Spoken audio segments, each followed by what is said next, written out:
I'm Abe. And I'm Frank. And tonight, we're adumbrating the first half of Chapter 19, Drifting Towards Disunion, in Kennedy, Cohen, and Bailey's The American Pageant textbook. Abe, take it away. I always like it when you say that. Harriet Beecher Stowe, wanting to further incite the North against slavery, authored Uncle Tom's Cabin. Through the book, it became evident that the source of Stowe's anti-slavery feelings was ultimately the Second Great Awakening. Uncle Tom's Cabin was sensational, and no other American novel can match its political force. Thousands of Northerners swore to ignore the fugitive slave law after reading it. Hence, Uncle Tom's Cabin helped start the Civil War. The British government ultimately dismissed its plans to intervene in the war on the South Side since Uncle Tom's Cabin had made too many British citizens supportive of the anti-slavery North. Hinton R. Helper also authored The Impending Crisis of the South to prove that non-slaveholding whites actually suffered most from the practice of slavery. Unfortunately, Helper only negligibly influenced the poor whites to whom he directed his novel. And while Southerners banned the novel and burned it, Northerners distributed abridged versions of the book as Republican campaign literature. Overall, both Uncle Tom's Cabin and The Impending Crisis of the South pushed the North and South closer to war and the South closer to secession. Now, Frank, could you tell me how did the North and South fight over Kansas? Absolutely. So after the Kansas and Nebraska Compromise that we saw in the last chapter, Northern abolitionists began streaming into Kansas to sway the vote to the side of abolition, with the famous New England Immigrant Aid Company sending over 2,000 pollsters to sway this vote. Now this angered the South, who thought that through the Nebraska-Kansas Compromise, they would be getting more slave states. So they responded by retaliating and sending their own voters, to such an extent that the Free Soilers started another capital city in Topeka, and in response, the Southerners set up their own home base in the Shawnee Mission.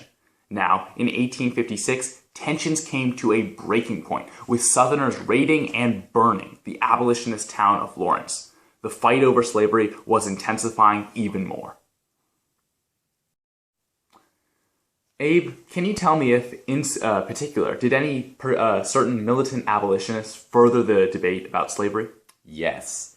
John Brown, a fierce abolitionist, led a band of his supporters to brutally murder 5 presumed pro-slaverites. The murders made the Free Soil Party system seem corrupt and also incited retaliation from pro-slavery forces. Civil war emerged in Kansas in 1856 and continued off and on until the nationwide Civil War struck in 1861. Despite all the chaos, Kansas applied for statehood on the basis of popular sovereignty with the Lecompton Constitution. This stipulated that even if the people voted against slavery, the owners of slaves already in Kansas would be protected, and black bondage would thus still continue. Most Free Soilers therefore boycotted these corrupt polls, but the slavery advocates still approved the Constitution in 1857 with slavery. President Buchanan, who succeeded Pierce, supported the Lecompton Constitution since he was under powerful Southern influence. But Senator Douglas so severely opposed the Lecompton Constitution that he threw away his support in the South and instead advocated for democratic principles and fair play. Kansas thus didn't become a state and instead remained a territory until 1861. The stage was set for war since Buchanan had essentially divided the Democratic Party, the last unified American political party. Now, Frank, how was Congress affected by the conflicts in Kansas? Well, the fight over Kansas, dubbed Bleeding Kansas, resulted in violence in Congress itself, when Senator Charles Sumner gave a speech with sanguine criticism of the pro-slavery ruffians. Pro-slavery Senator Preston Brooks then attacked Sumner with a cane, beating him until the cane shattered, while the rest of Congress looked on awestruck. The incident sparked anger across the country, and the slavery argument burned even brighter and even hotter. Abe, can you tell me about the election of 1856? Gladly. In the 1856 election, the Democrats nominated Old Buck James Buchanan, while the Republicans nominated the Pathfinder John C. Fremont. The Democrats mainly called for popular sovereignty, while the Republicans were vigorously against extending slavery to the territories. Some anti-foreignism was even involved in the 1856 election, as the Know Nothing Party emerged and nominated Millard Fillmore. During the campaigns, the candidates assailed each other. Buchanan was attacked since he was a bachelor, while Fremont was impugned for his illegitimate birth and for being a Roman Catholic. But Frank, how did the 1856 election play out? Well, Buchanan won the election of 1856 easily, seeing as there were concerns about Fremont's ability to make sound and logical judgments while in the Oval Office. Now, some historians consider it good that Fremont didn't win, because it allowed a little-known senator named Lincoln to step into prominence in the years to come, since otherwise Fremont would have had complete control over the Republican Party. Therefore, because Fremont lost, other senators, such as Lincoln, were allowed to rise to prominence in the years to come. Story time, Abe. Tell me about Dred Scott. Okay. Once upon a time, a black slave named Dred Scott sued for his freedom since he had long resided on free soil. In Dred Scott v. Stanford, the Supreme Court ruled that Dred Scott was not a citizen since he was a slave and therefore didn't possess the right to sue in federal courts. Chief Justice Roger Taney went further and declared that a slave was considered private property and, according to the Fifth Amendment, could thus be legally held in slavery in any territory, free or slave. The Supreme Court also declared that the 1820 Missouri Compromise was unconstitutional, since Congress had no power to ban slavery.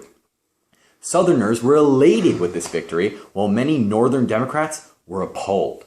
Therefore, Dred Scott v. Stanford further divided the Democratic Party. Foes of slavery, most prominently the Republicans, realized that the majority of the Supreme Court was Southerners and declared that the court's ruling was merely an opinion and therefore was not binding.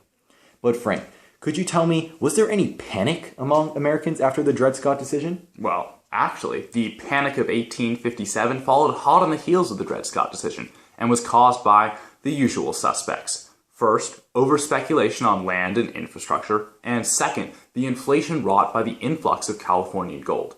The northern industrial sector suffered immensely, but the South was able to weather the storm, mostly due to the always craved staple of cotton, which, if we remember, they were producing in vast quantities.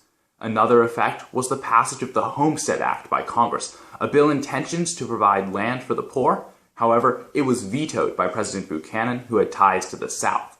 Unfortunately, the Tariff of 1857 had been passed prior to the crash, which, because of a federal surplus at the time, had reduced the import taxes to 20% of importable goods. Only a few months later, during the crash, the federal surplus, along with the economy, collapsed and the surplus vanished. Thank you for watching. Please make sure to like and subscribe. And comment down below if you have any questions. We'll catch you guys next time.